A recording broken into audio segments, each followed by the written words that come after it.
வணக்கம். இன்றைக்கு காலித் கொசைனியோட கைட்டனர் என்ற நாவலை எடுத்து உரையாடலாம் என்றிருக்கிறேன். கைட்டனர் வெளியானது 2003 மூன்றாம் ஆண்டு அப்படி வெளியாகி, நான் வாசித்ததுன்னு நான் சிங்கப்பூரில் இருக்கும்போது இந்த புத்தகத்தை வாசித்தது. 2005ஆம் ஆண்டு 2006ஆம் ஆண்டு காலப்பகுதியில் இந்த புத்தகத்தை நான் வாசிச்சிருப்பேன். எனக்கு 26 வயசு. 26 வயசில் அந்த டைமில் வாசித்த புத்தகங்கள் எல்லாமே ஒரு விதமான மைக்ரண்ட் லிட்ரேச்சர். நான் என்னுடைய சொந்த ஊரை விட்டு வெளியாகினது 2000ஆம் ஆண்டு, 99ஆம் ஆண்டு பரீட்சைக்கு பிறகு 2000ஆம் ஆண்டு கொழும்புக்கு நான் புலம்பெயர்ந்து போகிறேன். அதுக்கு பிறகு சிங்கப்பூருக்கு சிங்கப்பூரில் 3-4 வருஷம் வேலை செய்யும் போதே ஊர் திரும்புதல் என்பது நிச்சயமாக செய்ய போகிறதில்லை வாழ்க்கையில் என்றது விளங்கிட்டு. முக்கியமான காரணம், ஊர் பற்றிய நினைவுகள் எப்போவுமே இருக்கும். ஊர் எப்போவுமே அற்புதமான கணங்களை நினைவுபடுத்தி கொண்டிருக்கும். அதுக்கு காரணம், ஊர் கொடுத்த பாரதூரமான நினைவுகளை நாங்கள் நினைவுபடுத்துவதில்லை. எங்கட கம்ஃபர்ட்டுக்காக அதை செய்கிறதில்லை. ஆனால் ஊருக்கு திரும்பி போய் ஊரில் வாழ வேண்டும் என்ற ஒரு சூழல் வரும்போது ஊர் எல்லா நினைவுகளையும் எல்லா விஷயங்களையும் மீள எங்களுக்குள்ள கொண்டு சேர்க்கும். அது அந்த வயசில் சாத்தியமாகாதன்னு எனக்கு விளங்கிட்டு.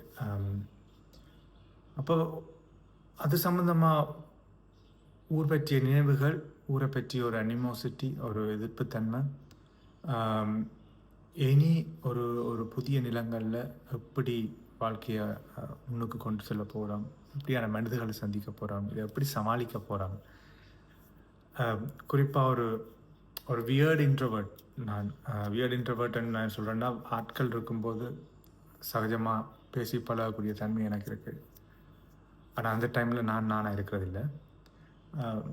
தனியே இருக்கும்போது ஒரு அற்புதமான உணர்வை கொடுக்குற விஷயம். ஸோ வியர்ட் இன்ட்ரோவர்ட் நான் உலகம் இப்படி ஊராக திரிவதற்குரிய சூழல் இருக்குமா என்ற ஒரு சந்தர்ப்பம் எனக்கு அமையுமான்ற ஒரு கேள்வியும் இருந்துச்சு.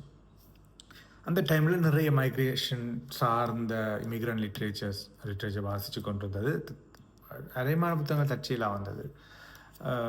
விரும்பி வாசித்தது ஜும்பா லாயிரி. அதுக்கப்புறம் த இமிக்ரண்ட்னு சொல்லி ஐ திங்க் மஞ்சு கபூர் சொல்லி அவர் எழுதினது. காலித் ஹுசைனியுடைய கைட்டனர், இப்படி நிறைய புத்தகங்கள் அந்த காலத்தில் வாசித்தது. இப்போ கைட்டனர் வாசித்த போது, கைட்டனர்ன்ற கதையை ஸ்பாயிலர் அலர்ட், கைட்டனர் எப்படிப்பட்ட கதையண்டா, ஒரு ஆப்கானிஸ்தானில் காபூலில் ஒரு 10-12 வயசில் இருக்கிற ஒரு சிறுவன் என்ற பார்வையில் போகிற கதை. அந்த சிறுவன் இப்போ பல ஆண்டுகளுக்கு பிறகு இப்போ யூஎஸில் செட்டில் ஆகி இருக்கிறார். யூஎஸில் அப்பாவோட இடம்பெயர்ந்து யூஎஸில் செட்டில் ஆகியிருக்கிற ஒரு 20களின் இறுதியில் இருக்கக்கூடிய ஒரு இளைஞன் தன்னுடைய நினைவுகளை மீட்டு பார்க்குற ஒரு கதை தான் கைட்டனர். 10 வயசில் 75ஆம் ஆண்டு ஆப்கானிஸ்தானில் அவருடைய பார்வையில் வாழ்க்கை மிக எளிமையாக கொண்டாட்டமாக இருந்திருக்கு. அமீர் என்ற அந்த மெயின் ப்ரொட்டகனிஸ்ட் பாத்திரம்.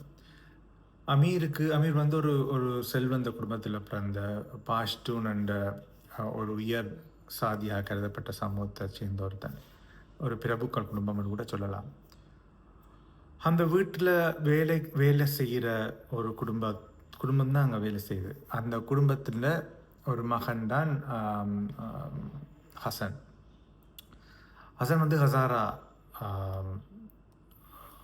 சாதியை சேர்ந்தால். ஹசாரா சாதி என்பது ஆப்கானிஸ்தானில் ஒரு தாழ்த்தப்பட்ட ஒரு சமூகம். அது எல்லா ஊர்லேயும் தாழ்த்தப்பட்ட சமூகமாக எனக்கு தெரியல, பட் ஆப்கானிஸ்தானில் தாழ்த்தப்பட்ட சமூகம். ஆனாலுமே பாபா என்று சொல்கிற இந்த அமீரோட அப்பா வந்து ஹசனையும் அமீரை போலவே ஒரே மாதிரி நடத்தக்கூடிய ஒரு குணத்தை கொண்டவர். ஹசனை சரியாக தான் வளர்க்குறீங்க. ஹசனுக்கு அந்த அமீருக்கு வாங்கி கொடுக்குற உடுப்பு தான் ஹசனுக்கு வாங்கி கொடுக்குறது. அமீரும் ஹசனும் கூட ஒட்டுத்தான். கிட்டத்தட்ட ஹசன் வந்து அமீரின் ஒரு ஒரு ஒரு ஒரு கையாள் மாதிரி. இப்போ அமீர் எங்கே போனாலும் அமீருக்கு பின்னாலே ஈடுபட்டு திரிகிற ஒருத்தன். ஆனால் வெரி ஸ்ட்ராங் ஒரு ஒரு ஒரு ஒரு ஒரு வீரியம் இந்த ஒரு உங்களுக்கு தெரிஞ்சிருக்கும். பொதுவாக வந்து இப்படி ஒரு சூழலில் இருக்கிற 2 குழந்தைகளை பார்த்தீங்கன்னா, அநேகமாக அந்த செல்வந்த குடும்பத்தில் இருந்தவனுக்கு வந்து அவனோட ப்ரிவிலேஜ்டான ஆளாக இருப்பான். அவனுக்கு இந்த நொடிசு வேலையெல்லாம் தெரியாது. கொஞ்சம் ஒரு நுணுக்கமான மெராமத்து வேலைகள் எல்லாம் அவன் செய்யக்கூடிய ஒருத்தனாக இருக்க மாட்டான். ஆனால் ஹசன் வந்து அப்படி இல்லை. ஹசன் வந்து ஹெட்டபோல் அந்த கவன் அடிக்கிறதுல ஒரு பயங்கர வீரன். சின்ன சின்ன நுணுக்கமான வேலைன்னு செய்வான். தைரியசாலி, எதையும் முன்னுக்கு செய்யக்கூடிய ஆள். இப்போ இந்த இருவரும் அந்த ஆப்கானிஸ்தானில் இருக்கிற மிகப்பெரிய ஒரு திருவிழா வந்து பட்டத்திருவிழா. அந்த பட்டத்திருவிழாவில் வந்து எங்கள் ஊரில் பட்டத்திருவிழாவிலேருந்து ஆப்கானிஸ்தானில் பட்டத்திருவிழா கொஞ்சம் வேறுபட்டது. அங்கே பட்டம் விடுறது மட்டும் இல்லை, இன்னொரு பட்டத்தை வெட்டுறது, பட்டத்தை அறுக்கிறேன்னு சொல்கிறது. இந்த பட்டத்தால், இந்த நூலுன்ற பட்டத்தால் இன்னொரு நூலுன்ற பட்டத்தை அறுத்து கடைசியாக தனிச்சு நிற்கிற பட்டம் தான் வெற்றி பெற்ற பட்டம். அப்போ எப்படி நடக்கும்னா, கிட்டத்தட்ட ஒரு ஒரு ஒரு லீக் மாதிரி நடந்து, இப்போ ஒரு நொக் அவுட் டூர்னமெண்ட் மாதிரி தான். நீங்கள் எல்லோரும் பட்டம் முடிவீங்க.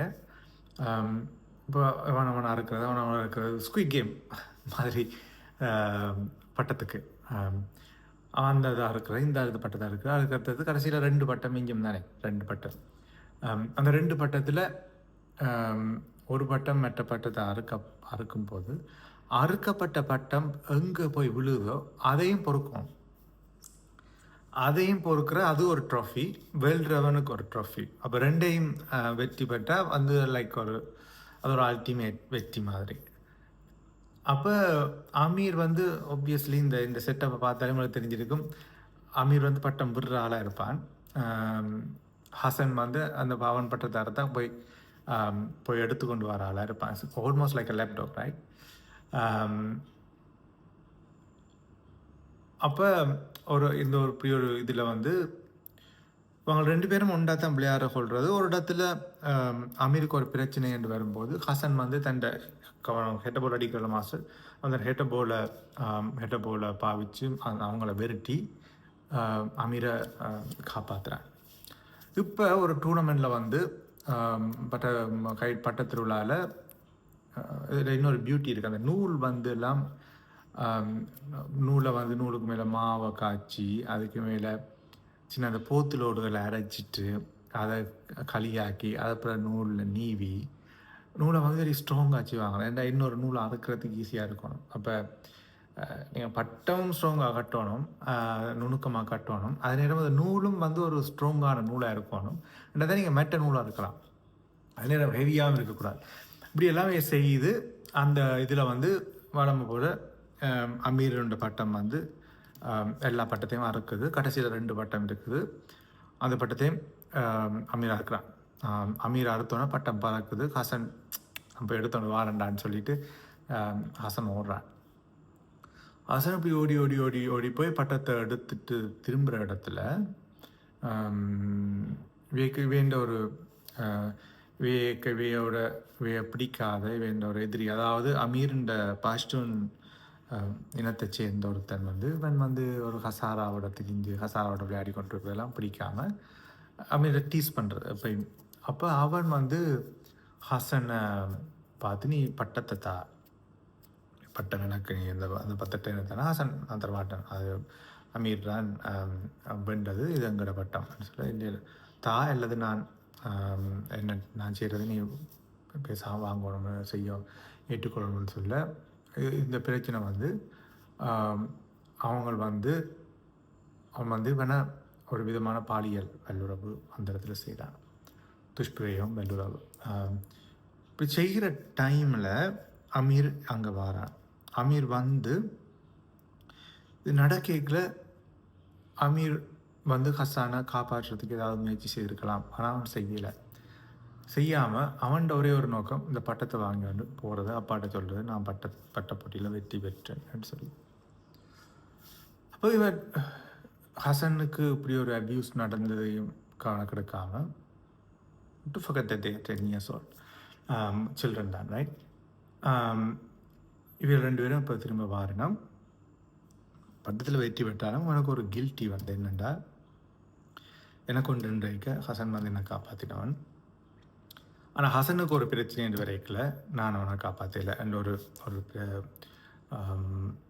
ஒரு ஒரு என்ன சொல்கிற ஒரு குற்ற உணர்ச்சி. இந்த புத்தகத்தில் எனக்கு மிக பிடிச்ச இடம் எதுன்னா அந்த குற்ற உணர்ச்சி தான்.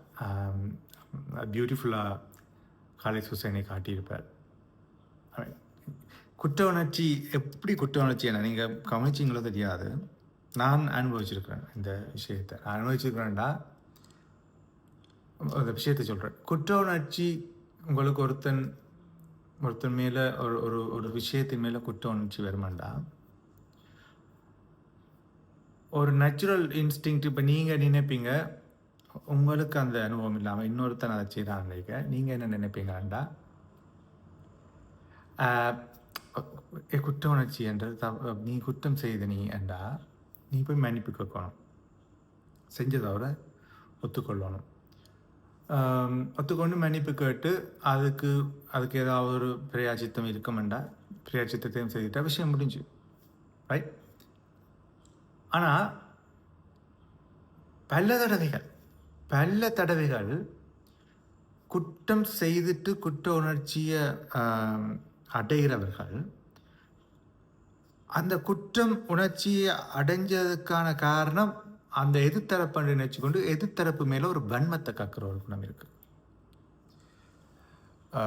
ஒரு உதாரணத்துக்கு சொல்லப்போனால், எனக்கு ஒரு நண்பன் இருந்தவன். அந்த நண்பன் வந்து ஒரு கட்டத்தில் ஒரு ரிலேஷன்ஷிப் சம்மந்தமான ஒரு விஷயத்தில் அவன் ஒரு தவறான முடிவு வந்து எடுத்தவன். It's nothing to do with abuse எனக்கு. அவன் அப்யூஸ் அப்படி ஒன்றும் இல்லை. ஒரு தவறான முடிவு எடுத்த போது நான் சொன்னேன், நீ இது இப்படி செய்தது பிள்ளை, நீ போய் என் நண்பனுக்கு மன்னிப்பு சாரி சொன்னீங்கன்னா பிரச்சனை முடிஞ்சு. ஏதோ செய்தது பிள்ளை. அப்போ அவனுக்கு என்ன பிரச்சனைன்னா, அவன் செய்தது பிள்ளை என்றது நான் சொல்லிட்டேன்.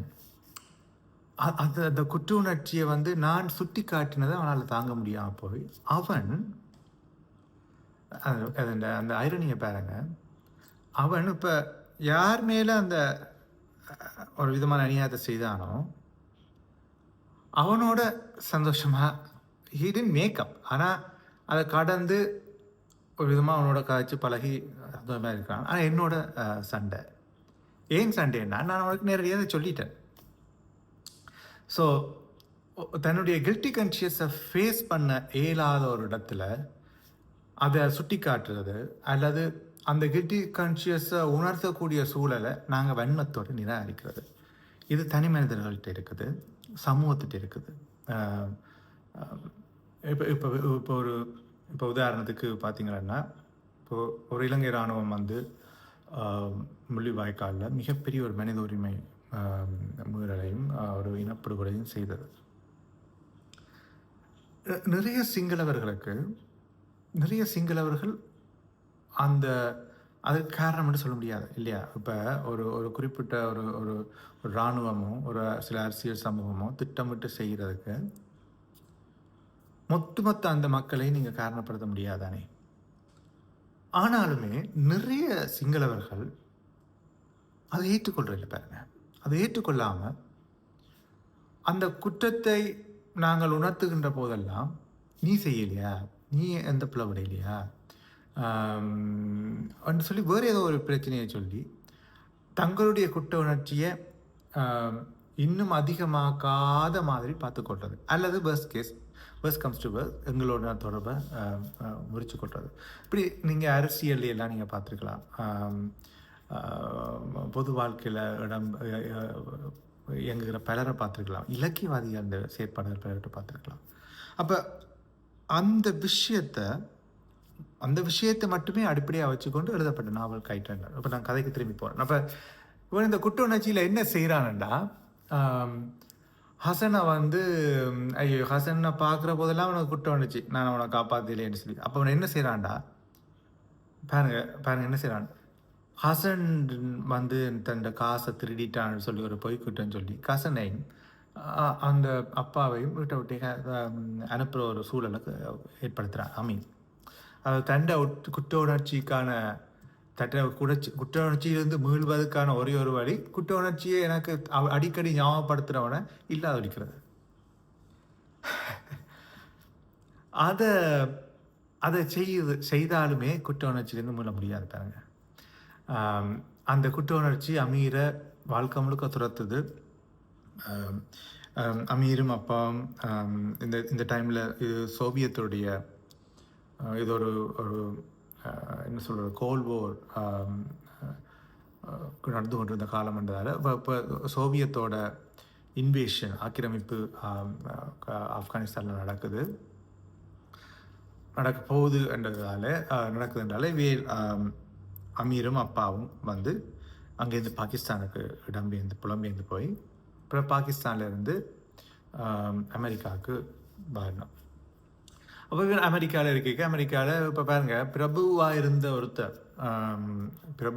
ஒருத்தர் வந்து பாபா ரைட், அமீர் குடும்பம் வந்து பிரபுவாக இருந்தால் இங்கே வந்து ஒரு காப்பட் கடையில் கம்பளம் விற்கிற கடையில் அவை கம்பளம் விற்கிற கடை வந்து நடத்திருக்காமல் இல்லை வேலை செய்கிறோம், எனக்கு ஞாபகம் இல்லை. அந்த கடையில் பிஸ்னஸ் கொண்டிருக்கிறோம். அந்த காலத்தில் அங்கே வந்து ஜெனரலாக இருந்த ஒருத்தர் வந்து அவரை இங்கே இந்த குடும்பம் சந்திக்குது. அந்த ஜெனரல் மகளை அமீர் காதலிக்கிறான், திருமணம் செய்து கொண்டிருக்கணும் 2 பேரும். படிவேக்கு குழந்தைகள் முயற்சியை செய்யணும், பட் குழந்தைகள் இல்லை இன்னும். இப்படி ஒரு சூழலில் தான் இப்போ இது நடந்த ஒரு 20 வருஷம் இருக்குமா, 20 வருஷம் இருக்கும் ரைட். இப்போ நான் நினைக்கிறேன் 81ஆம் ஆண்டு இவை புலம்பெயரினம்ண்டா ஒரு அங்கேருந்து ஒரு 16-17 வருஷம் மூடிய. இப்போ ஆப்கானிஸ்தானில் வந்து இப்போ பாருங்கள் இவர்கள் அந்த பட்ட போட்டி நடந்த காலத்தில் ஆப்கானிஸ்தான் வந்து ஒரு ஒரு ஒரு விதமான மொனாக்கி ஒரு டிக்டேட்டர்ஷிப்புக்குள்ளே இருந்துச்சு. பிறகு வந்து கோல்ட் வார் டைமில் சோவியத் யூனியன் வந்து ஆப்கானிஸ்தானை ஆக்கிரமித்த காலத்தில் இருந்து ஒரு 90ஆம் ஆண்டு ஒரு 11 வருஷமாக வந்து ஆப்கானிஸ்தானில் உள்நாட்டு யுத்தம் அப்படி தரையட்டு போய் கொண்டு வந்துச்சு. அது காரணம் ஒரு அந்நிய ஆக்கிரமிப்புக்கு எதிராக ஆப்கான் மனித மக்கள் வந்து போராடினது. இன்னொரு காரணம் அந்த கோல்ட் வார் டைம்ன்றதால் சோவியத் யூனியன் ஆக்கிரமிப்பை எதிர்க்கிறதுக்காக உள்நாட்டில் போராடின முஜாஹிதனுக்கு தேவையான அத்தனை ஆயுத உதவிகள் எல்லா விஷயத்தையும் அமெரிக்கா செய்து கொடுத்திருந்தது கேட்டுக்களி இல்லாமல். இதால் ஒரு ப்ரொலாங்ட் வார் ஒன்று ஆப்கானிஸ்தான் நடக்குது ஒரு 92-93 ஆண்டு. பிறகு சோவியத் யூனியன் வந்து கொலாப்ஸ் ஆன பிறகு, அதாவது சோவியத் யூனியன் ஒன்றியம் வந்து சோவியத் ஒன்றியம் வந்து உடைஞ்ச பிறகு கோல்ட் வாருக்கும் அவருடைய தேவை இல்லாமல் போனதால் சோவியத் வந்து ஆப்கானிஸ்தான் வந்து பின்வாங்கினப்ப அமெரிக்கா கைவிடுது. இப்போ அந்த கேப்பை பயன்படுத்தி தலிபான் வந்து அடிப்படைவாதமான தலிபான் அமைப்பு வந்து சோவியத் யூனியனுக்கு ஆப்கானிஸ்தானில் ஆட்சியை பெறுது. இது நடக்குறதெல்லாம் எனக்கு 10 வயசுலேருந்து 16-17 வயசு மட்டும் இந்த ஆப்கான் யுத்தம் பற்றிய செய்திகள் வந்து தொடர்ச்சியாக என்னோட ஊரில் வந்து கொண்டு இருந்தது. தலிபான்கள் முன்னேறி கொண்டிருக்கிறார்கள், காபூலை நோக்கி வருகிறார்கள். இது இப்போ நடந்த தலிபான் பிரச்சனை இல்லை, இது 90களில் 96ஆம் ஆண்டு 94 நடந்த காலத்தில். இப்போ வந்து தலிபான் வந்து காபூலில் வந்து ஆட்சி செய்து கொண்டிருக்குது. இந்த டைமில் தான் இவருக்கு ஒரு கோல் வருது அமீருக்கு. ரஹீம் கான் வந்து இவர் ராம்கல் மாதிரி ஒரு உறவினர் மாதிரி அவற்றிலிருந்து ஒரு கோல் வருது. சொல்கிறார் வந்து there's a way to be good again என்ற ஒரு வார்த்தை ஒன்று. அதாவது நீ செய்த ஒரு காரியத்துக்கு பரிகாரம் செய்கிறதுக்கான, நீ திரும்பவும் குற்ற உணர்ச்சியிலிருந்து மீள்வதற்கான ஒரு வழி ஒன்று இருக்குது என்று சொல்லி என்னென்னா அந்த ஹசன் வந்து அப்புறம் ஹசன் போய் இடம்பெயர்ந்து போய் ஹசன் மேரி பண்ணி திரும்ப முடிச்சு ஹசனுக்கு ஒரு குழந்தையும் இருக்குது. ஆனால் வந்து இப்போ ஹசன் அம்மா ஹசன் மனைவி எல்லாரும் இறந்து போயிட்டுனா அவன் வந்து இப்போ தனித்து போய் ஒரு அனாதைகள் இல்லத்தில் இருக்கிறான். அவனை வந்து நீ மீட்டு கொண்டு போகணும் அப்படின்னு சொல்லி ரஹீம் கான் சொல்ல இவன் யோசிச்சுட்டு சரின்னு சொல்லி அவன் போய் அங்கே மீட்கிறான். அங்கே அந்த அந்த அந்த சிறுவனை அவன் மீட்டு கொண்டு வந்து இந்த ஊருக்கு வாரது தான் இடிக்கதை. இது வந்து பாருங்கள், இது அந்த பரலரை பாருங்கள். இதை நான் ஒரு 24-25 வயசில் வாசித்த போது நான் புலம்பெயர்ந்து வந்திருக்கிறேன். கிட்டத்தட்ட 15 வயசில் கிட்ட 7 வயசுலேருந்தே இடம்பெயர்வுகள் எங்களுக்கு சகஜமான ஒரு விஷயமா இருந்துச்சு. என்னுடைய நினைவுக்கு தெரிஞ்ச இடம்பெயர்வுகள் 6 வயசில் 7 வயசில் இந்திய இராணுவம் வந்து யாழ்ப்பாணத்தை ஆக்கிரமித்த காலத்தில் ஒரு இடம்பெயர்வு. அதுக்கப்புறம் ஒரு பெரும் இடம்பெயர்வு என்று 95ஆம் ஆண்டு இடம்பெயர்வு. இதெல்லாமே ஃபோர்ஸ்ட் மைக்ரேஷன், எங்களுக்குள்ள ஊர்லேருந்து போகிறது, வன்னிக்கு போகிறது அப்படி வந்தது. பிறகு 99ஆம் ஆண்டு 2000ஆம் ஆண்டு ஊரை விட்டு கிளம்புறன்னு ஒரு முடிவெடுத்தது. அதுக்கு தோதா கல்வி கற்கக்கூடிய சந்தர்ப்பம் கொழும்புலேருந்து பல்கலைக்கழகம் ஒன்றில் வந்ததால் ஊரை விட்டு கிளம்பி போனது. இப்போ அந்த பேரலல்ஸில் பார்த்தீங்களா இந்த புத்தகத்தை வாசிக்க அப்போ நான் ஒன்றும் தீவிரமான எழுதுகிற ஒரு ஆர்வத்தில் இருந்ததில்லை. எழுதி கொண்டு இருக்கிறேன். ஆனால் எனக்கு அந்த காலத்தில் பிளாக்கர் தமிழ்ல எல்லாம் இருக்கையில் ஆங்கிலத்திலாம் இருந்தது. ஆங்கிலத்தில் அப்பப்போ சிறுகதையில் எழுதுறதா எனக்கு ஆங்கிலத்தில் அவ்வளோ புலமாக கிடையாது. அப்போ இந்த புத்தகத்தை வாசிக்கிற போது அப்படியே இது நாங்கள் எழுதக்கூடிய ஒரு நாவல் என்ற ஒரு எண்ணம் தான் இருந்தது. இப்போ நீங்கள் இப்போ யோசித்து பார்த்தீங்கன்னா எனக்கு இப்படிப்பட்ட ஒரு ஜோனரில் எழுதுறது பிடிக்கும். அப்படியேண்டா நீங்கள் பாத்திரங்களை முதன்மைப்படுத்தி ஒரு நாவலை எழுதுங்க. அரசியல் சுற்றி வந்து கொண்டு இருக்கும். அப்படியே சுற்றி வந்து கொண்டு இருக்க வேண்டாம். இப்போ நான் வந்து எங்களோட வீட்டிலேருந்து திண்ணவேலி, ஒரு சின்ன உதாரணம், உங்களோட வீட்டிலேருந்து திண்ணவேலி சந்தைக்கு நான் ஒரு மரக்கறி வாங்குறதுக்கு போகிறேன் என்று சைக்கிளில் வாங்கி போகிறேன். சைக்கிளில் வாங்கி போகும்போது இப்படி நடந்து போகும்போது திண்ணவேலி பரமேஸ்வரா சந்தியில் வந்து ஆமி சென்ட்ரி பாயிண்ட் இருக்கும். நாங்கள் இறங்கி அதில் இது கொடுத்து போவோம். அப்படியே அங்கால தள்ளி போகும்போது உள்ளூர் மாநகர சபை தேர்தலுக்கான சூரட்டிகள் எல்லாமே இருக்கும். அதெல்லாம் பார்த்து கொண்டு போகிறோம். அப்புறம் கொஞ்சம் தள்ளி போக தபால்பட்டு சந்தி அடியை பார்க்கும்போது எப்போவுமே தபால்பட்டு சந்தி அடியெலாம் முதல் முறையாக அந்த 13 இராணுவத்தினரை கரந்தடி தாக்குதல் செய்து கொலை செய்த அந்த தாக்குதல் சம்பவம் ஞாபகம் வரும். அப்படி நீங்கள் போகிறீங்க, திண்ணவேலி சந்தியில் சில மனிதர்களோட கதைக்கிறீங்க, தேசிக்காய் கொண்டு வர தேசிக்காய் விற்கிறீங்க, அங்கேருந்து சில மரக்கறி வாங்கிட்டு வரீங்க. இப்படி செய்கிற ஒரு அந்த ஒரு பீரியடுக்குள்ளேயே நாங்கள் ஒரு கிட்டத்தட்ட 3 தசாப்தத்துக்கான ஒரு அரசியல் விஷயங்களை கொடி காட்டக்கூடியாக இருக்கும். ஆனால் பயணம் வந்து என்னுடைய பயணம், என்னுடைய சிந்தனைகள், என்னுடைய நினைவுகள், நான் சந்திக்கிற மனிதர்கள் பற்றிய விவரணங்கள், அவர்களுக்கும் எனக்கும் இடையிலான கன்ஃப்ளிக்ட், அந்த கன்ஃப்ளிக்டை நாங்கள் எப்படி தீர்க்கிறோம். இதுதான் கதை வந்து பாத்திரங்களை மையப்படுத்திய கதை. ஆனால் அந்த மையப்படுத்திய அந்த கதையை சொல்லும் போது பெரிஃபரியில் அரசியல் இருக்கும், சமூக வாழ்க்கை இருக்கும், சமூகத்தில் இருக்கிற ஏற்றத்தாழ்வுகள் இருக்கும், பிறழ்வுகள் இருக்கும், முரண்கள் இருக்கும். இப்படி ஒரு நாவலை எழுதுறது வந்து நேரடியாக போருக்குள்ள இறங்கி எழுதுறதை விட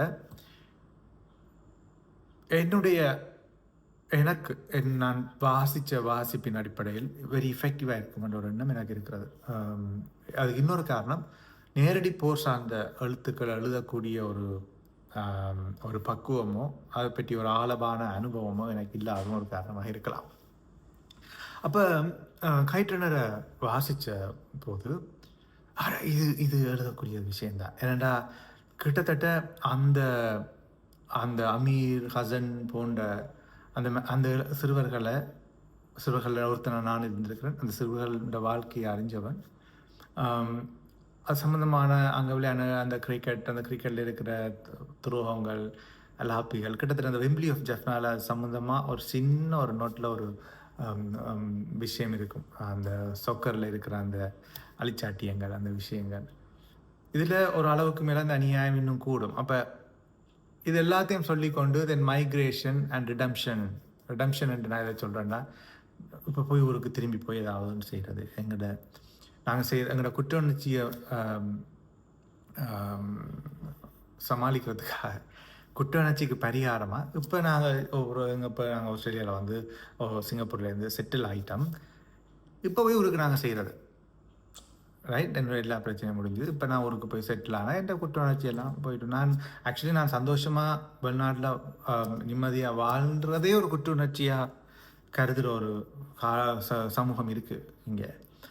அப்போ அந்த குற்ற உணர்ச்சியிலேருந்து மீள்றதுக்காக போய் ஊருக்கு ஏதாவது செய்கிறது என்று நினைச்சு கொண்டு பல பேர் அநியாயம் செய்யணும். அது வேறு விஷயம். அப்போ இதை 25 வயசில் வாசிக்கும் போது கைட் ரன்னர் மாதிரி ஒரு புத்தகம் எழுதணும் என்னோட எண்ணம் இருந்துச்சு. எனக்கு மிக பிடிச்ச புத்தகம் பாருங்க.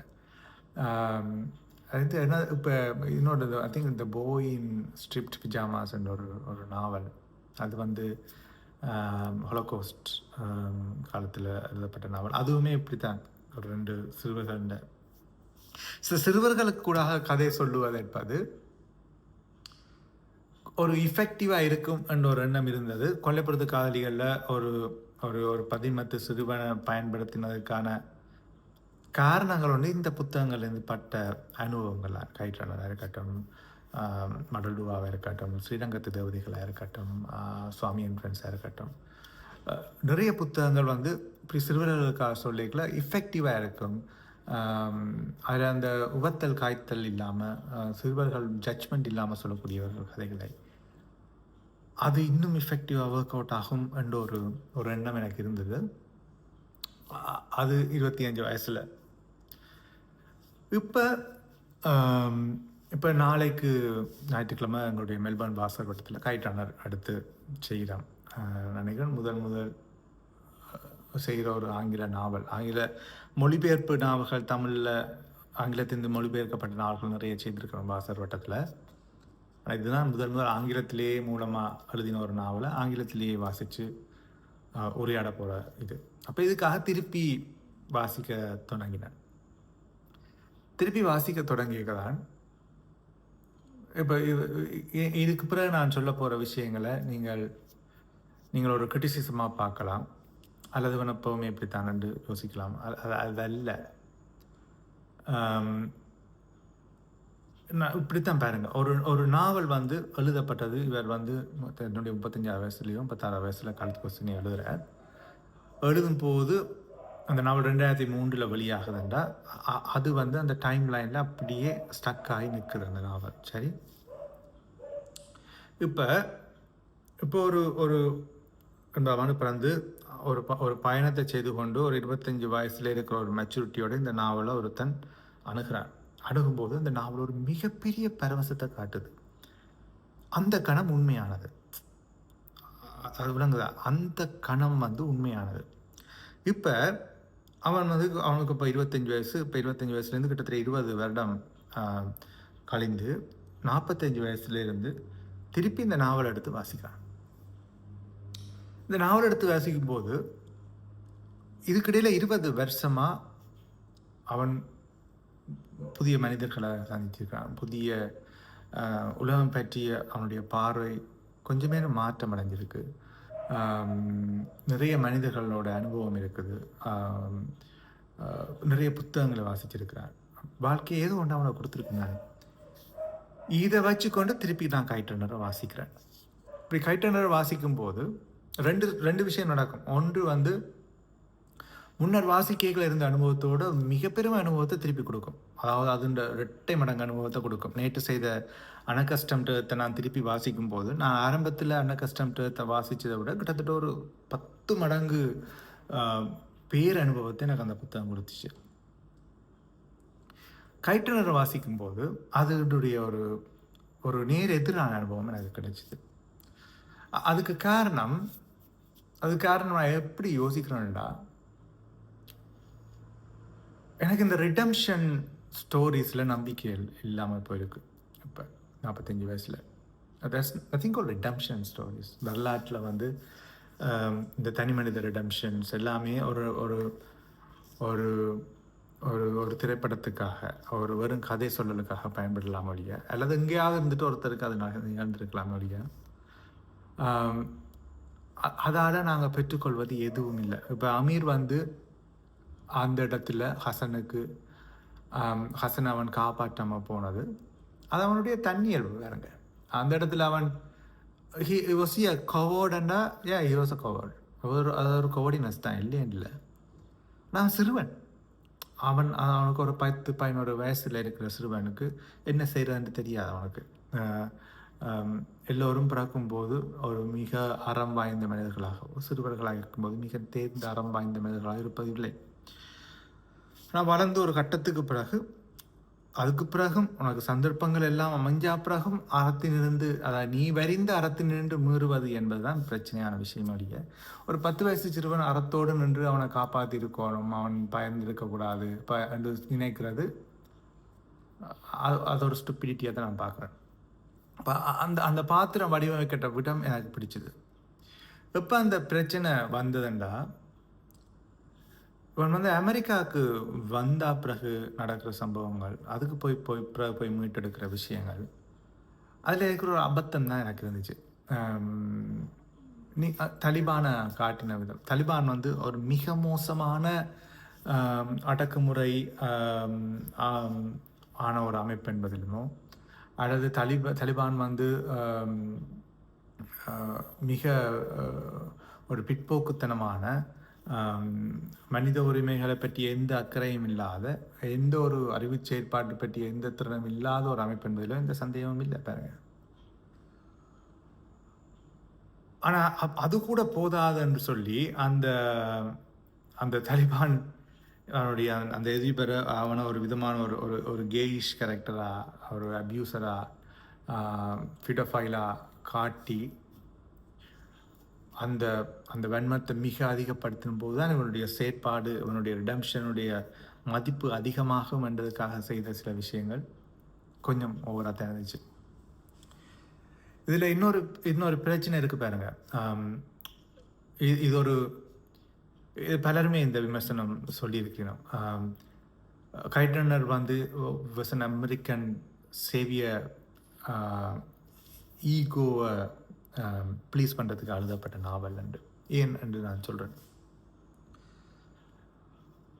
அமீருக்கு வந்து இப்போ இருக்கிற ஆப்கானிஸ்தான் மேலே ஒரு மிகப்பெரிய ஜட்ஜ்மெண்ட் இருக்காது. தான் வளரும்போது அற்புதமாக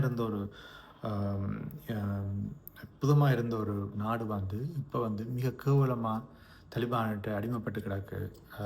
அந்த மக்கள் அடிக்கடியெல்லாம் வந்து ஸ்பாட்டில் சுட்டுக் கொல்லப்படுகிறான்.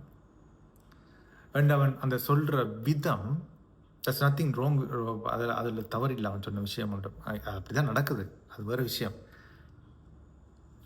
ஆனால் ஒரு எழுத்தாளராக எப்படி அந்த இடத்துக்கு ஆப்கானிஸ்தான் வந்து சேர்ந்ததுன்றதையும் சொல்ல வேண்டிய ஒரு காரணம் இருக்குது. விளங்குதா? இப்போ 75ஆம் ஆண்டு 74ஆம் ஆண்டு ஆப்கானிஸ்தான் வந்து ஒரு விதமான ஒரு எதேச்சதிகார ஆட்சிக்குள்ள தான் இருந்தது. அப்போ அதிகார சாதியில் இருந்த பாஷ்டூனை சேர்ந்த இந்த பாபா, அந்த பிரபுத்துவ குடும்பம் வந்து எலீட்டாக இருந்தார்கள். காபூலில் இருந்த மக்கள் ஓரளவுக்கு ப்ரோக்ரெசிவாக இருந்தார்கள். பெண்களுக்கு வந்து காபூலை பொறுத்தவரையிலே பெண்களுக்கு வந்து ஒரு விதமான சுதந்திரம் இருந்துச்சு. ஆனாலுமே ஆப்கான் வந்து ஒரு மொனோலித்திக் சமுதாயம் கிடையாது. ஒரு மிகப்பெரிய ஒரு தேசம் பாருங்க. அதில் ஒவ்வொரு மலையில் ஒவ்வொரு விதமான ட்ரைப்ஸ் எல்லாம் இருக்குது. அது எல்லாத்தையும் ஒரு ஐடென்டிட்டி கூட நாங்கள் அணுக முடியாது. அப்போ இதே மாதிரி தான் பெண் சுதந்திரம் ஆப்கான் முழுக்க அப்படி இருந்ததாண்டா இல்லை. அமீர் சொல்கிறதுன்றது ஒரு காபூலில் இருக்கிற ஒரு சின்ன விஷயம். இப்போ சோவியத் வந்து ஆக்கிரமித்த பிறகு நாடு தலைவலாக போனது என்றா இது இது எப்படி இருக்குண்டா, சோவியத் வந்த பிறகு நீங்கள் பார்த்தீங்கன்னா சோவியத் அரசாங்கத்தின் காலத்தில் பெண்களுக்கான உரிமைகள் வந்து முன்னாலும் பார்க்க அதிகமாக இருந்தது. ஏன் அதிகமாக இருந்தது? சோவியத் வந்து ஒரு கம்யூனிஸ்ட் ஆட்சி, பெண்களுக்கு சம உரிமை கொடுக்க வேண்டும் என்பது கம்யூனிஸ்ட் ஆட்சி சித்தாந்தங்கள்னு அடிப்படைகளில் உண்டு. அப்போ 75ஆம் ஆண்டு 72ஆம் ஆண்டு இருந்த ஆப்கான் பெண்களுடைய நிலையை விட 81ஆம் ஆண்டு 82ஆம் ஆண்டு ஆப்கான் பெண்களுடைய நிலை வந்து தனிமனித சுதந்திரத்தின் அடிப்படையில் பார்க்கும்போது அதிகமாக தான் இருந்திருக்கும். ஆனால் பிரச்சனை என்னடா, நாடு வந்து சச்ச கேஓஸில் இருந்தது. ஏன் முஜாஹிதீன் என்ற எதிர்ப்பு போராட்டம், அதுக்கான காரணங்கள் இருக்குது. தன்னுடைய நிலத்தை இன்னொருத்தன் ஆக்கிரமிக்கிறான், அதை எதிர்த்து போராடுது ஒரு சமுதாயம், அது ஒரு சிவில் போராக மாறுது. அப்போ என்ன செய்யும்? உங்களுக்கு தெரியும், கம்யூனிஸ்ட் ஆட்சிகள் எல்லாமே என்ன செய்யக்கூடியவை, அந்த தங்களுடைய எதிரிகளை அழிக்கிறதில்ல, கைது செய்கிறதில்ல, ஒடுக்குறதில்ல பல சோவியத் அரசாங்கம் வந்து நோ செகண்ட் தோட்.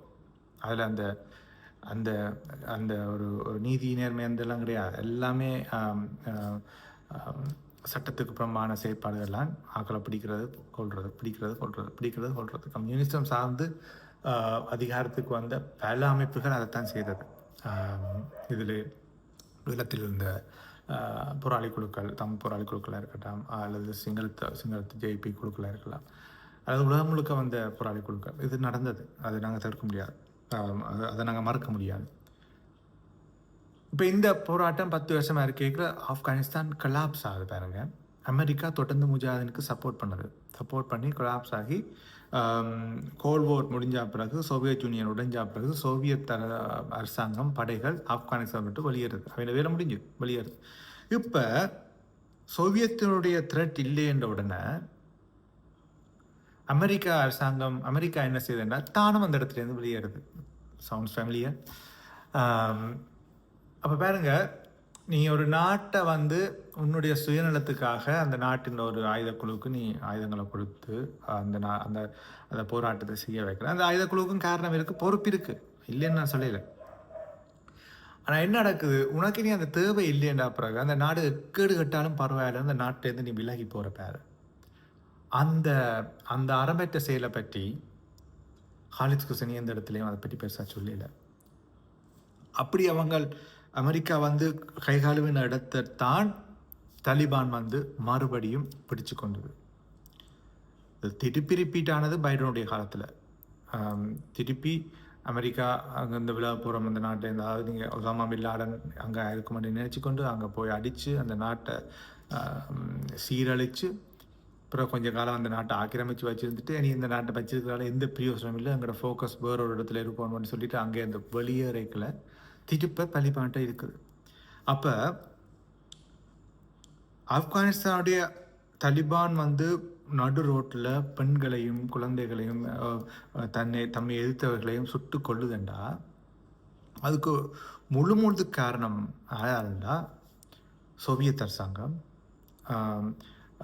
அதனோட உள்நாட்டு போராட்ட அமைப்பான முஜாஹிதீன், அந்த முஜாஹிதீனுக்கு சப்போர்ட் பண்ணின மேலத்திய அரசாங்கங்கள், அமெரிக்க அரசாங்கங்கள், தலிபான், அந்த தலிபானுக்கு உதவி செய்கிற துணை போகிற மக்கள், இவை எல்லாருமே காரணம்.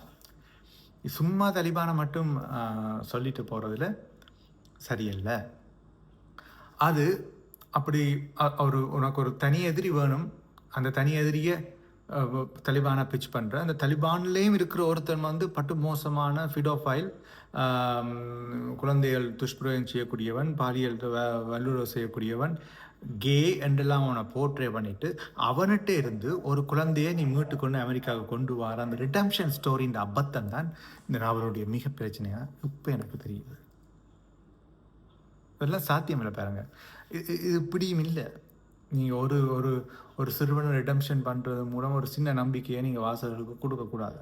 ஏன்னா அப்படி சமூகம் இல்லை. இந்த புத்தகம் எழுதப்பட்ட பிறகு நடந்த ஆப்கானிஸ்தான் வெளியான பிறகுதான் ஆப்கானிஸ்தான் மேலே அமெரிக்கா மறுபடியும் அந்த சோவியத் செய்த மாதிரி மறுபடியும் அமெரிக்கா வந்து ஆக்கிரமிக்குது, ஆப்கானிஸ்தானை சுக்கு நூறாக்குது. அப்புறம் ஆப்கானிஸ்தானுக்கு ஒரு சின்ன நம்பிக்கையை கொடுக்குது. அந்த ஆப்கானிஸ்தானுடைய பெண்கள் மீது பெண்களுக்கான சுதந்திரங்கள் அப்படி ஒரு சின்ன நம்பிக்கையை கொடுக்குது. ஆனால் தன்னுடைய வேலை தெரிஞ்சா பிறகு எவ்ரி ஒன் லீவ்ஸ். அப்போ தன்னுடைய வேலை முடிஞ்ச பிறகு அப்படி அப்படி போட்டபடி, அதாவது ஆப்கானிஸ்தான் அந்த அந்த அந்த காபூல் மக்கள் வந்து அந்த பிளேனில் வெளியில் தொங்கி கொண்டு போகிற ஒரு அபத்தமான ஒரு ஒரு மனதுக்கு மிக கஷ்டத்தை கொடுக்கக்கூடிய காட்சிகளை நாங்கள் 4-5 வருஷத்துக்கு முன்னாடி பார்த்தோம். இப்படி ஒரு சூழலை இந்த சமூகம் எல்லாமே ஏற்படுத்தி கொடுக்குற டைமில் நீ போய் ஒரு ரிடம்ஷன் ஸ்டோரியை சொல்லி கொண்டிருந்தா என்ன அது?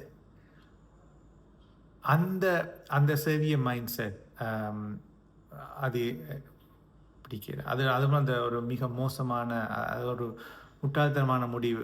இப்போ அந்த படியன் அதாவது ஹசனோட மகன் வந்து இப்போ அமெரிக்காவில் வந்து பட்டம் விடுறாராம் ஒரு கம்யூனிட்டி ஈவெண்ட்டில். அவர் பட்டம் தரத்தோன்னே இவர் போய் இப்படி ஓடி போகிறாராம். Like look at that rounded redemption. அப்போ தான் ஒரு மேற்சாதியாக இருந்து அந்த காலத்தில் அவன் சின்ன கேட்க நான் செய்தது. இப்போ நான் இப்போ வந்து ஒரு ப்ரோக்ரெசிவ் ஆகிட்டேன், இவனை கொண்டு இங்கே விட்டுட்டேன் என்று சொல்கிறதும். பிறகு ஒரு சினிமாத்தனமான அபத்தமான அந்த ஹசன் வந்து இவருடைய ஒரு ஹசனும் தன்னுடைய தந்தைக்கு பிறந்தவன் தான் என்ற ஒரு ட்விஸ்ட்டை அதுக்குள்ள கொடுத்து இன்னொரு அபத்தமான ஒரு வேலையை செய்தது. ஹைட் ரன்னர் வந்து ஒரு மிக பிரமாண்டமான ஒரு மிகப்பெரிய இடத்துல இருந்த புத்தகம் இப்போ அந்த இடத்துல இருந்து கொஞ்சம் மாற்று கீழே இறக்கினதுக்கு காரணங்கிற வாசர் வட்டம் இந்த புத்தகத்தை எடுத்துக்காட்டி நான் அந்த ஹைட் ரன்னரை அந்த இடத்துலயே வச்சுருந்துருப்பேன் சில வேலை. ஸோ அது அப்போ 25 வருஷத்துக்கு முதல் நான் வாசிக்கும் போது இந்த புத்தகத்தை வாசிக்கும் போது நான் அடைஞ்ச உணர்வு தப்பா? அப்போ அந்த புத்தகம் பிள்ளையா அவனுக்கு தெரியலைன்னா இல்லை, இதுதான் வாசிப்பு. இதுக்காகத்தான் நான் சொல்கிறது, புத்தகங்களுக்கு அதுக்கான ஒரு வாசிப்பு தளம் இருக்குது. நீங்கள் அந்த வாசிப்பு தளத்தில் இல்லை என்பதற்காக அந்த புத்தகத்தை தூக்கி போட முடியாது. அவர்களுக்கான வாசிப்பு இருக்குது. எனக்கு 25 வயசில் நான் ஹைட் ரன்னர் வாசித்தா தான் 31-32 வயசில் அந்த மவுண்டன் ரெக்கார்ட்ஸ் காலித் ஹுசைனி தான் எழுதின அந்த மவுண்டன் ரெக்கார்ட் அது வாசிக்கும்போது எனக்கு அந்த ஒரு அனுபவம் கிடைச்சிது. அந்த புத்தகத்தை பற்றி இன்னொரு தடவை பேசலாம். ஹைட் ரன்னர் எழுதின காலித் ஹுசைனி தான் அந்த மவுண்டன் ரெக்கார்டுன்ற ஒரு அற்புதமான நாவலை எழுதுகிறார். அவர் இடைக்கில் 1020 எழுதினார். ஒரு சிறப்பான நாவல், அதை பற்றி இன்னொரு தடவை பேசலாம். ஆனால் காலித் ஹுசைனுடைய மாஸ்டர் பீஸ் வந்து அந்த மவுண்டன் ரெக்கார்ட் அதிகமாக பேசப்படுறதில்லை. பாருங்க, ஏன் பேசப்படுறதில்லை? அங்கே இந்த முட்டாள்தனமான ரிடம்ஷன் ஸ்டோரிஸ் எல்லாம் கிடையாது. ஒரு 4-5 பாத்திரங்கள், அந்த 4-5 பாத்திரங்களுக்குள்ள நிறைய உளச்சிக்கல்கள், குழப்பங்கள், தள்ளாட்டங்கள், அந்த 5-6 பாத்திரங்கள்ன்ற அனுபவம் தான். அது ஒரு முடிவை நோக்கிய பயணங்கள் கூட இல்லை அந்த பாத்திரங்களுக்கு. அப்படி ஒரு and life it's like choice, you are not able to make it sometimes. இப்போ நான் ஒரு யாழ்ப்பாணத்தில் பிறந்து வளர்ந்த ஒருத்தன் இன்றைக்கு ஆஸ்திரேலியாவில் வந்துருக்கிறேன்னா த்ரூ அவுட் த ஜேர்னியில் நிறைய சாய்ஸஸ் நான் செய்ததில்லை. நான் செய்த பல சாய்ஸஸ் கூட நான் விரும்பி செய்த சாய்ஸஸ் கிடையாது. எனக்கு இதுதான் அந்த இடத்துல சரியாக இருக்கும் போல சரி எடுத்துடுவோம் அப்படின்னு செய்த சாய்ஸஸ் தான். அப்படியான மிக நுணுக்கமான சில விஷயங்கள் எடுத்து எழுதின நாவல் அண்ட் த மவுண்டன் ரெக்கார்ட். அந்த பேரே பாருங்கள், ஒரு கட்சி பேர் கூட கிடையாது. அப்போ காலித் ஹுசைனுக்கு கூட இந்த ஹைட் ரன்னரில் இருந்து 1020 எழுதி அங்கே இருந்து மவுண்டன் எக்கோவுக்கு வர வேண்டி இருந்திருக்கு. ஸோ யூ கான் எல்லாருமே ஜூம் மெலாடி கிடையாது. ஸ்டார்ட்லேயே இன்டர்பிரிட் ஆஃப் மெலாடிஸ் மாதிரி ஒரு கிளாசிக் எழுதுறதுக்கு. ஸோ அப்போ ஹைட் ரன்னர் வந்து தேவையாண்டா நிச்சயமாக வாசிக்க வேண்டிய தேவை. இது தமிழில் எங்களுக்கு இது ஒரு பெருங்குறை. இப்படியான மெயின் ஸ்ட்ரீம் சார்ந்த புத்தகங்கள் பெருசாக வராதது. இங்கே வந்து என்னென்னா ஒரு விதமான ரமணிச்சந்திரன், ராஜேஷ்குமார், அந்த ஒரு பாப்புலர் ஃபிக்ஷன் இருக்குது. அங்கே நீங்கள் ஸ்ட்ரெயிட்டாக போனீங்கன்னா அடுத்த நீங்கள் ஸ்ட்ரெயிட்டாக பெட்ரோல் மேக்ஸ் லாம்பு தான்ன்ற மாதிரி ஜெயமோகன், சுவனுகோபால், அந்த அந்த ரேஞ்சில் ஷாஜஹான், அந்த ரேஞ்சில் நீங்கள் போயிடுவீங்க. ஒரு காலத்தில் இப்போ சுஜாதா மாதிரியான எழுத்தாளர்கள் அப்படி இருந்தாலும், சுஜாதா மாதிரி எழுத்தாளர்கள் கிட்டத்தட்ட காலித் ஹுசேனி மாதிரியான எழுத்தாளர்கள். அவர்களால் ஒரு ஒரு ஒரு மெயின் ஸ்ட்ரீம், கொஞ்சம் அபத்தமான ஒரு ரிடம்ஷன், ஆனால் கொஞ்சம் இலக்கியத்துக்கு நெருக்கமாக வரக்கூடிய புத்தகங்களை எழுதலாம். இலக்கியத்துக்கு நெருக்கமாக நான் சொல்ல வர்றது, ஒரு தீவிர இலக்கியத்துக்கு நெருக்கமாக வரக்கூடிய புத்தகங்களையும் எழுதுவார்கள், மிக ஆழமான புத்தகங்களையும் எழுதுவார்கள். அந்த சந்தர்ப்பம் ஒரு அந்த அந்த சீசனில் இருந்தது. இப்போ ஏதோ ஒரு காரணத்தால் அப்படியான எழுத்தாளர்களுக்குரிய மரியாதையை நான் கொடுக்குறதில்ல. இதால் எங்களுக்கு அந்த கைட்டனர் மாதிரியான புத்தகங்களை வாசித்து அதனூடாக அந்த மவுண்டன் செக்கோல் மாதிரியான புத்தகங்களை நோக்கி செல்லக்கூடிய ஒரு எழுத்தாளருடைய புத்தகம் நோக்கி செல்லக்கூடிய வாசகர்கள் இல்லாமல் போயிட்டு. அப்போ என்ன நடக்குதுண்டா, இப்போ என்ன நடக்குமெண்டா, இப்போ இருக்கிற வாசகர்கள் கூட அப்படின்டா, நீங்கள் கைட்டனரை வாசிக்கிறீங்க, 42 வயசில் கைட்டனரை வாசிக்கிறீங்கன்னு வைங்க. நிறைய புத்தகங்கள்லாம் வாசித்து ஜேம் கோட்ஸே, ஆட்வுட், இப்படியெல்லாம் நீங்கள் வாசிச்சுட்டு நீங்கள் ஹைட்டனருக்கு வாசிக்கிறீங்க. வாசிக்கும்போது என்னுடைய ரிடம்ஷன் ஸ்டோரி அப்படின்னு சொல்லிட்டு நீங்கள் தூக்கி போட்டிங்களா, you going to lose and the mountain செக்கோல் மாதிரி ஒரு புத்தகத்தை. ஸோ கைட்டனர் வாசிக்கும்போது அது ஏன் வாசிக்கணும், அது எந்த தளத்தில் வச்சு வாசிக்கணும்னு எங்களுக்கு தெரியணும், அதனுடைய பிரச்சனைகளை நாங்கள் அனலைஸ் பண்ணணும். அனலைஸ் பண்ணிட்டு அங்கேருந்து நாங்கள் அடுத்த புத்தகங்களை நோக்கி போகணும். இதால் வாசல் வட்டம் இந்த கைட்டனர் எடுத்து செய்கிறது சந்தோஷம். நீங்களும் கைட்டனரை வாசிங்க. கைட்டனரை வாசிச்சுட்டு அண்ட் 1000 Splendid Sun எலிமெண்டாக வாசிங்க. அது 2 மாசிக்காட்டியும் பரவாயில்ல. ஒரு ஒரு ஒரு ஒரு சின்ன ஒரு மெடிடேட்டிவான, ஒரு செடேட்டிவான, ஒரு ஆழமான புத்தகம் வாசிக்கணும்னா அந்த மவுண்டன் எக்கோல் வாசிங்க. இன்னொரு புத்தகம் சார்ந்த உரையாடல் மூலம் சந்திப்போம். நன்றி.